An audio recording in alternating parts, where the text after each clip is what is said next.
I'm Kelsey. This is my channel, The Fancy Hat Lady Reads. I'm wearing one of my fancy booktube hats, and today I am finally doing the very last booktube SFF Babbles video of the year, which is the What Are You Voting For overall video. In case you're unfamiliar with the booktube SFF awards and the Babbles topics, I'll leave all of the information down below.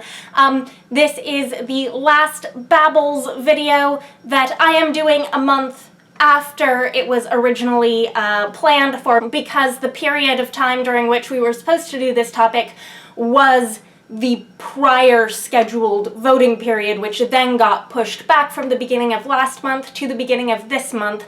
I did in fact use that extra time to read a couple more of the nominated books. So I do have my votes in already, and I am doing this topic now. Now, I don't think I'm going to get this posted until like right at the end of the voting period. I'm filming this today on the last full day of voting. As I'm filming this, it is the 7th of July and voting closes on the 8th at different times depending on what time zone you're in. So if you're curious when your actual deadline is, like, check the information below.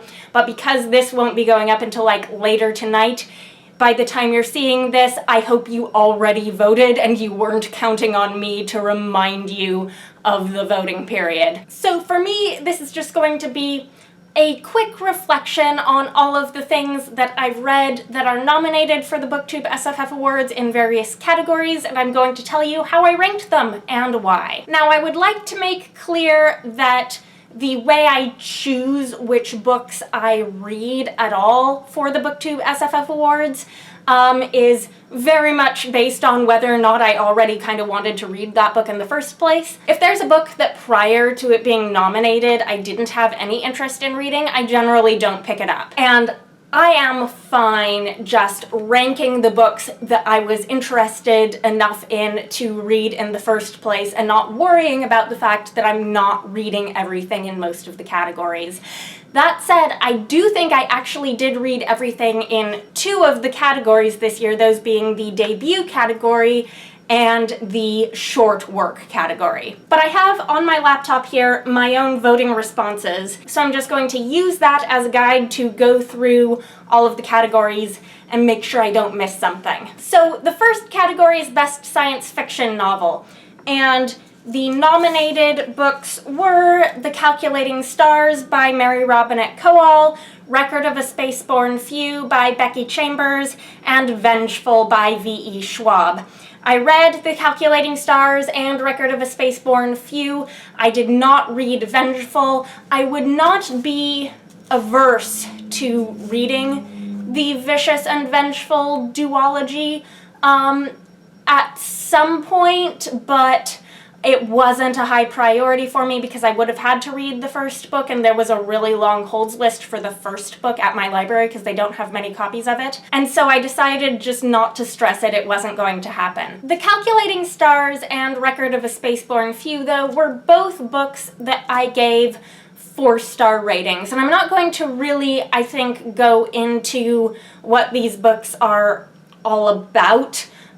In this video, I'm not going to try to wrap up or review them. Some of them I have wrapped up already, like I've done my wrap-up for Record of a Spaceborn Few, which I read back closer to when it was released, and I haven't yet done my wrap-up for The Calculating Stars. I gave these both 4-star ratings, and I had to sort of sit back and think a bit about why and what it is that makes me like both of these books and what both of these books' overall strengths and weaknesses are. And these are both very character-driven science fiction, and I like that about both of them. But there are a couple of reasons that I ended up picking Record of a Spaceborn Few over The Calculating Stars. And the first being, I think, the balance of a character-driven personal story with greater overall world-building and ambitious ideas. I think Record of a Spaceborn Few is a more ambitious book in that way. I felt like in The Calculating Stars there's a lot of bigger stuff that is presumably going on with this world and the crisis that it's facing, but it's very much in the background and it's not addressed head-on, and I was sometimes wanting more, and I understand what this book is doing is not that. But I think Record of a Spaceborn Few was successful in doing something that was both a very character-driven personal story and a sort of very big sociological thought experiment. The other reason that I had a sort of gut feeling to rank Record of a Spaceborn Few over The Calculating Stars is that The Calculating Stars is the first book in what is currently a duology, and you can tell that this is the first half of a story. And while Record of a Spaceborn Few is the third book in a loose companion series, it is a standalone story arc. Each book in the Wayfarer series is an independent story, and you feel like you get an entire story with this book. And I think if you ask me to rank for something like awards purposes how strongly I feel about the story of a book where the story stands on its own, as opposed to the story of a book where it doesn't, where it's part of a larger story arc, I think I will always have this gut instinct to say that the book that stands alone is a better or more awards-worthy book. I was noticing this specifically when I was trying to get together some of my ranking for Hugo voting, as opposed to BookTube SFF Award voting, and then I noticed that it carried over to the BookTube SFF Awards as well. Both of these novels are nominated in the Best Novel category for the Hugos this year. And again, I ranked them with Record of a Spaceborn Few above The Calculating Stars. And not only that, I noticed that I ranked for Hugos all of the books with standalone, independent story arcs above all of the books that really belong to a larger series story.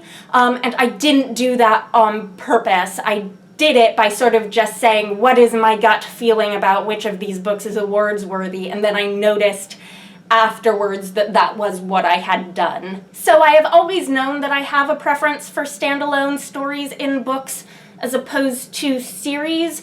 I don't think that's anything new for me. I think when it comes to the Hugos, that is a reason that I like that there is now a series category in the Hugos.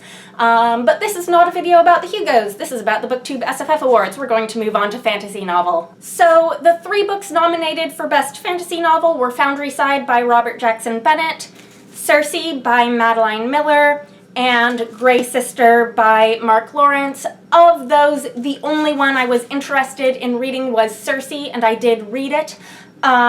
Just to catch up, Foundryside is one that I would not have been averse to reading. I had it out from the library. I didn't have time for it. It wasn't what I was feeling like. I didn't really want to start another big series, given that I'd started quite a few new series recently, including several others that were nominated for these awards. I want to read Bennett's Divine Cities trilogy before I start on this new series, if I read Foundryside at all, because the Divine Cities trilogy is already completed. And Grey Sister by Mark Lawrence is the sequel to Red Sister, which was nominated last year, which I had no interest in reading last year. I still have no interest in reading this epic, grimdark assassin nun series. None of those things are buzzwords that appeal to me. Note that the one book I even wanted to read in this category was a standalone. I am pretty consistent. This was my second experience with Madeline Miller, the first being Song of Achilles, which I enjoyed her writing style in that, but I don't enjoy tragedies all that much, and I knew going into Song of Achilles, you know, how that story ends. I knew it was a tragedy. I felt grumpy about it because I don't like reading tragedies.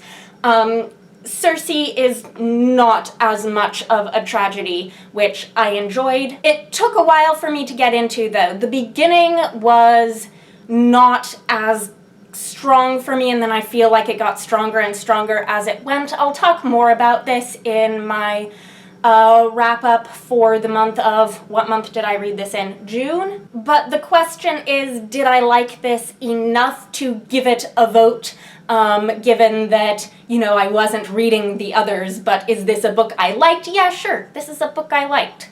I give it a vote. And I don't feel bad about doing that if there's a category where, like, I only even wanted to read one thing. For me, the question is of, do I vote for that, or do I just leave that category blank, is based on, did I like that one thing? If yes, give it a vote. If no, nah. In all of these categories, though, I read something that I liked enough to give it a vote. Best debut novel is one of the two where I read all three nominees. First, Children of Blood and Bone by Tomi Adeyemi. Second, The Poppy War by R.F. Kuang. And third, Trail of Lightning by Rebecca Roanhorse. And for me personally, this was the hardest category to rank. Because for me, the things that I liked and disliked about all of these books were actually all pretty similar. In a lot of ways, these books are trying to do sort of similar things. They are all first books in a series. They are all definitely first books ending in cliffhangers. And more importantly, they are all diverse POC reimaginings of popular, well-trodden fantasy subgenres. The Poppy War is epic, grimdark, military fantasy that starts out with some school and training tropes and then turns into an actual war strategy fantasy. And it has a Chinese-inspired setting, and the premise is based a bit on the Sino-Japanese Wars. Trail of Lightning is a post-apocalyptic urban monster hunting fantasy with some of the paranormal and romance tropes that go along with that, and it is set in the Dinétah or Navajo Nation, and it features Navajo mythology. And then lastly, Children of Blood and Bone is a big O epic YA rise up and take down the fantasy kingdom tyrant thing that is based on West African mythology. So for me, part of my struggle with trying to rank these three books in this category is that none of those particular niche subgenres of fantasy are really totally my thing. I have a sneaky feeling that if one of the books nominated in this category had been a diverse POC adult fairy tale standalone novel, it would like almost automatically have my vote over any of these. I would love that book. Who has written it? Where is it? Please tell me. Because I know my subgenre preferences. I have very strong subgenre preferences within fantasy, and they affect my reading and my opinions of books very strongly. I want to point out that the other thing that all of these have in common that is not really my cup of tea is that they are all really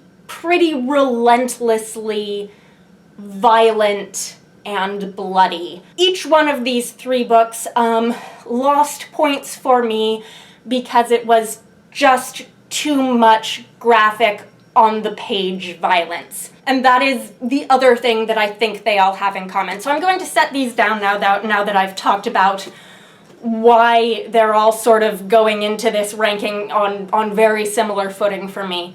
And here is where I think that just the mood I was in when I read each of these books is kind of the thing that determines how I'm going to rank them and what my gut feeling is, because at this point I'm very much going on my gut feeling here, but my top choice is The Poppy War because I had a more positive emotional response to reading this than reading the other two.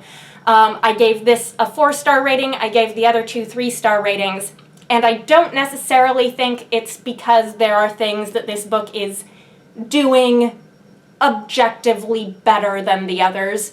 I think it was the mood I was in when I read it. This is the one of the three that I read prior to the awards reading period. And so when I read this, I was reading it very much on my own time, on my own schedule. I knew going into it that it was going to be very brutal and dark. I'd heard those things about it. I knew it was a military fantasy, which isn't always really my thing. It usually really isn't my thing. And so I made very certain to read this at a time when I was in a mood where I thought I could handle it. And I read the other two sort of on a tight schedule because they were nominated for these awards. Trail of Lightning is also up for Best Novel for the Hugos. Children of Blood and Bone is also up for the Lodestar, so they were very high priority reads for me these past few months. These past few months have also been a time in my life where I have not been as receptive to more violent, brutal, challenging in that particular regard types of subject matter in my reading. And also going into the other two, Trail of Lightning and Children of Blood and Bone, the things that I had heard about these two books were not the, you know, brace yourself, this is tough and violent and brutal. I had heard a lot of that type of sort of discussion before going into the Poppy War. So going into these two, I was much less emotionally prepared. I was not expecting as much violence with Trail of Lightning as I got. And I certainly wasn't expecting it with Children of Blood and Bone because this is YA. And because this is YA, like, the amount of brutality in it is nowhere near the amount of brutality in the Poppy War in terms of just very literally what it is you see happen on the page. But for YA, there's a lot of on-the-page violence, and I wasn't as prepared for it. And so the way I ranked these the Poppy War first, and then Trail of Lightning, and then lastly Children of Blood and Bone. So the reason I rank Trail of Lightning above Children of Blood and Bone is because I do actually want to continue reading this series. I think these two are the ones where I finished them thinking, okay, I am curious what happens next. I would like to read the second book. Children of Blood and Bone ended on enough of a cliffhanger that the cliffhanger itself kind of made me pissed and, like, want to read the first chapter of the next book because pissed. But that's not actually a good enough reason for me to pick up a whole nother book, especially since it's like, this first one was very long. If the second one ends up being as long as the first one, I don't think I need to. But again, that's a very sort of emotional, personal, unquantifiable reasoning that I am using to rank the books in this particular category, because otherwise they all come out kind of even for me. So that was the category where I felt I had to sort of talk through my reasoning or lack thereof most extensively. I hope I'll get through the rest of these more quickly. In YA, we had Skyward by Brandon Sanderson, which I didn't read, Muse of Nightmares by Laini Taylor, which I did read, and The Cruel Prince by Holly Black, which I also read. For me, this one is pretty simple. I enjoyed The Cruel Prince, but I think what Laini Taylor has done with Strange the Dreamer and Muse of Nightmares is more interesting and more original, so I liked these both, but definitely for anything like awards related, it has to be Muse of Nightmares. The Cruel Prince for me was plenty entertaining, and I'm definitely going to read the second book, but not anything revelatory. And the reason that I didn't read Skyward is the same basically as the reason I didn't read Foundry Side. I had it out from the library, but it wasn't a priority for me. I didn't want to start too many more new series. It was big and long, and back to the library it went. And then in the middle grade category, the nominees were Wundersmith, The Calling of Morrigan Crow by Jessica Townsend, which is the sequel to Nevermore, The Trials of Morrigan Crow, and then Aru Shah and the End of Time by Roshani Chokshi, which is a first book in a series called the Pandava Quartet. I listened to this on audiobook CD, hence the CD case that I'm holding up. I read both of those two. I did not read City of Ghosts by Victoria Schwab because I'm not interested in reading a ghost story right now. And for me, this one was also pretty clear-cut. For me, Wundersmith was the much more engaging story. Aru Shah felt like a much more paint-by-numbers adventure in comparison, and I wasn't as connected or engaged with it. I obviously have much more detailed thoughts on both of these that I will talk about in a future wrap-up. So then in graphic work, we have another category where I read 2 out of the 3 things. The nominated works were The Adventure Zone, Volume 1, Here There Be Gerblins by the McElroys and Carey Pietsch, Monstrous Volume 3, Haven by Marjorie Liu and Sana Takeda, which is the one that I didn't read, and then Aquicorn Cove by Katie O'Neill, which is my favorite. This is the one I voted for. Aquicorn Cove is a standalone. It is a middle grade graphic novel, which is something I enjoy. It is whimsical and it is heartfelt. These are all things that work for me. It scores. It is good. The other one I read was The Adventure Zone. This was just not for me. I've talked about this in a wrap-up. It just wasn't... I am not the target audience for this in any way, shape, or form. So I couldn't even give this a second place ranking in good conscience. I just didn't rank it. Monstrous Volume 3 I did not read because I read the first volume when it was nominated a couple years ago for the BookTube SFF Awards, and I didn't like it enough to continue on with the series. The art is beautiful, the world building is interesting, but that first volume was just, again, too violent and brutal and creepy, and on the page disturbing for me. So that is a series that I was just not going to continue on with after the first volume. And then the last category, short work, is the other one where I actually read all 3 of the nominees. Binti the Night Masquerade was the one that I read the longest ago. I read this back when it was more recently released, like over a year ago at this point. And then the other 2 are things that I've read more recently. Artificial Condition I still read longer ago, back when it was newly released. I actually have a full review of that one as part of a double review video, so I'll link that. And then Beneath the Sugar Sky by Seanan McGuire is the one that I read actually during the reading period for the BookTube SFF Awards. Again, none of these are standalone stories. They're all parts of larger series story arcs. So I don't have a standalone to say, yay, standalone, but I did give Binti the Night Masquerade 5 stars. This was one of my 5-star reads of last year. I read it long enough ago that it's not as vividly in my mind as the other 2, but I'm trusting my past self and ranking this first over the other 2 that I gave 4-star ratings to.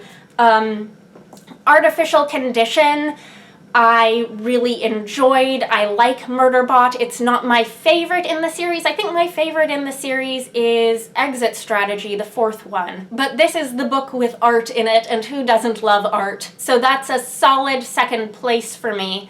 And then Beneath the Sugar Sky is a book that I sort of intellectually had a lot of nitpicks with it, but I still enjoyed the experience of reading it. So these were all good books for me. In fact, I think the short work category for the BookTube SFF Awards was my best category overall in terms of how I felt about the nominated works as a whole. Because A, I actually wanted to read all of the things, and B, I actually liked all of the things. So if I got to pick my favorite category of this year's BookTube SFF Awards, it is definitely short works. It is a bit of a shame, though, to see all Tor.com novellas in this category. Like, I know Tor.com is rocking novellas these days, but there's a whole lot more stuff that's eligible, technically, in the short work category that people just aren't reading and nominating with the same scale and enthusiasm because the Tor.com novellas get so much more publicity. But that's it. Those are my very personal reactions to the BookTube SFF Award finalists this year. Let me know if you've also been following these awards, what you think. Let me know if you would also like any similar videos from me about what I think about the things nominated in the various Hugo categories this year, because I've never done video reactions to Hugo nominees in the past. And I'm wondering if that's something you would like, if you'd like a video like this with like all of the categories that I read stuff in jammed into one, if you'd like specific videos on what I thought about the things nominated in certain categories, or if that's not something you need from me at all, if you only need one of these a year and the BookTube SFF Awards is it, because there is a good deal of overlap with the books for the Hugos and the BookTube SFF Awards this year, so there would be some definite repeat content. If I do any Hugo videos though like this, they will also be like at the end of the voting period once I've crammed in everything else, so like no help for anyone who is still trying to vote. It would just be personal reactions. So let me know, yes or no, if that's a thing that you would be interested in seeing. But this was the final BookTube SFF Babbles this year, and I can claim victory of having done all of them. I want to point out that all of my BookTube SFF Babbles videos from this year and previous years are all in a playlist, so if you missed any of them and you want to find them, they should be easy for you to find. Anyhow, I hope you're having a nice day. That is all. Bye for now.